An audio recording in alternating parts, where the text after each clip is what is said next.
കോഴിക്കോട്, മലപ്പുറം ജില്ലകളിൽ നിന്ന് ഉൾപ്പെടെ പരിശോധനയുണ്ട്. അതിന്റെ വിവരങ്ങളായിരിക്കും ഇംതിയാസ് കരീം നമുക്ക് നൽകാൻ പോകുന്നത്. ഇംതിയാസ്, ഈ രീതിയിൽ കോഴിക്കോട്, മലപ്പുറം ജില്ലകളിൽ വിവിധയിടങ്ങളിൽ പരിശോധനകൾ ഉണ്ടായിരുന്നു. അവിടെയൊക്കെ നിന്നും 10-ലധികം കാറുകൾ പിടിച്ചെടുത്തു എന്നുള്ള വിവരമാണ് ലഭിക്കുന്നത്. ഏതെല്ലാം മേഖലകൾ കേന്ദ്രീകരിച്ചാണ് പരിശോധന പോകുന്നത്?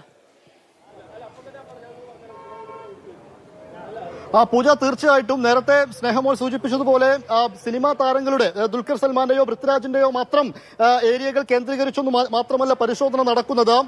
മലബാറിലേക്ക് വരുമ്പോൾ കോഴിക്കോട്, മലപ്പുറം ജില്ലകളിലും കാര്യമായ രീതിയിൽ തന്നെ കസ്റ്റംസിന്റെ പരിശോധന നടക്കുന്നുണ്ട്. മലപ്പുറം വെട്ടിച്ചിറയിലെ ഫ്ലൈവീൽസ് ഇന്ത്യ എന്ന യൂസ്ഡ് കാറുകൾ, പഴയ കാറുകൾ വിൽക്കുന്ന ഒരു കേന്ദ്രമാണിത്. ഇവിടെയാണ് കോഴിക്കോട് നിന്നുള്ള കസ്റ്റംസ് വിഭാഗം എത്തി ഏകദേശം അരമണിക്കൂറിലധികമായി പരിശോധന ഈ കാറുകളുടെ എല്ലാം പേപ്പർ അടക്കമുള്ള കാര്യങ്ങൾ പരിശോധിച്ചു വരികയാണ്. പ്രധാനമായിട്ടും വിന്റേജ് ഡിഫൻഡർ പോലെയുള്ള പഴയ വാഹനങ്ങളുടെ കളക്ഷൻസ് ആണ് ഇവിടെയുള്ളത്. പക്ഷേ ഒറ്റ നോട്ടത്തിൽ നമ്മൾ ഇവിടെയുള്ള ആളുകളോട് സംസാരിക്കുമ്പോൾ മനസ്സിലാവുന്നത് രാജ്യത്തിനകത്ത് നിന്ന് തന്നെ 90% രാജ്യത്തിനകത്ത് നിന്ന് തന്നെയാണ് ഇവർ വാഹനങ്ങൾ എത്തിക്കുന്നത് എന്ന് പ്രാഥമികമായി പറയുന്നുണ്ട്. പക്ഷേ അപ്പോഴും ചില വാഹനങ്ങളുടെയൊക്കെ പേപ്പറിലുള്ള പരിശോധനകൾ അത് കൃത്യമായി കസ്റ്റംസ് അത് പരിശോധിക്കാൻ വേണ്ടിയാണ് ഇവിടെ എത്തിയിട്ടുള്ളത്. അതിൽ തന്നെ ഇപ്പോൾ നേരത്തെ സൂചിപ്പിച്ചതുപോലെ തന്നെ ഒരിടത്ത് പരിശോധന നടത്തുന്ന സമയത്താണ് മറ്റിടങ്ങളിലും ഇതുപോലെ തന്നെ ചില ക്രമക്കേടുകൾ ഉണ്ട് എന്ന സൂചന ലഭിക്കുന്നത്. ആ സൂചനയുടെ അടിസ്ഥാനത്തിലാണ് മറ്റിടങ്ങളിലേക്കും എത്തി പരിശോധനകൾ നടക്കുന്നത്. മലപ്പുറത്ത് വെട്ടിച്ചിറക്ക് പുറമെ മൂർക്കനാട്, അതുപോലെ അരീക്കോട് മൂർക്കനാട്, അതുപോലെ തന്നെ കുറ്റിപ്പുറം തുടങ്ങിയ ഭാഗങ്ങളിലെ കാർ ഷോറൂമുകളിലും ഇതേപോലെ തന്നെ പരിശോധന നടക്കുന്നുണ്ട്. പെരിന്തൽമണ്ണയിലെ ഒരിടത്തും ഇതേപോലെ പരിശോധന നടക്കുന്നുണ്ട് എന്നുള്ളതാണ് വിവരം.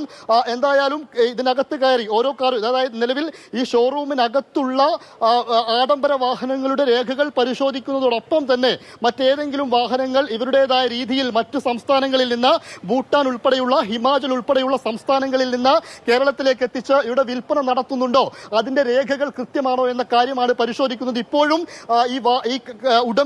ഈ ഷോറൂമിന്റെ ഉടമയുമായിട്ടുള്ള കാര്യങ്ങൾ കസ്റ്റംസ് അധികൃതർ സംസാരിച്ചു കൊണ്ടിരിക്കുകയാണ്. അതോടൊപ്പം തന്നെ നേരത്തെ സൂചിപ്പിച്ചതുപോലെ തന്നെ കോഴിക്കോട് തൊണ്ടയാട്ടെ ഒരു കാർ ഷോറൂമിലും ഇതേപോലെ തന്നെ പരിശോധന നടത്തിയിട്ടുണ്ട്. അവിടെ ഒരു കാറിന്റെ കാര്യത്തിൽ അവർക്ക് സംശയമുണ്ട്. ആ സംശയത്തെ തുടർന്ന് അതുമായി ബന്ധപ്പെട്ട രേഖകളും പരിശോധിച്ചു വരികയാണ്. ഇങ്ങനെ ഇവിടെ നിന്ന് സംശയം തോന്നി പിടിച്ചെടുക്കുന്ന വാഹനങ്ങളെല്ലാം കരിപ്പൂരിലെ കസ്റ്റംസ് വിഭാഗത്തിലേക്ക് മാറ്റുമെന്നാണ് ഇതിനോടകം കസ്റ്റംസിലെ ആളുകൾ അറിയിച്ചിരിക്കുന്നത്. പക്ഷേ ഒരു വ്യക്തമായ പ്രതികരണത്തിലേക്കൊന്നും കസ്റ്റംസ് ഉദ്യോഗസ്ഥർ ഇപ്പോൾ കടക്കാൻ തയ്യാറല്ല.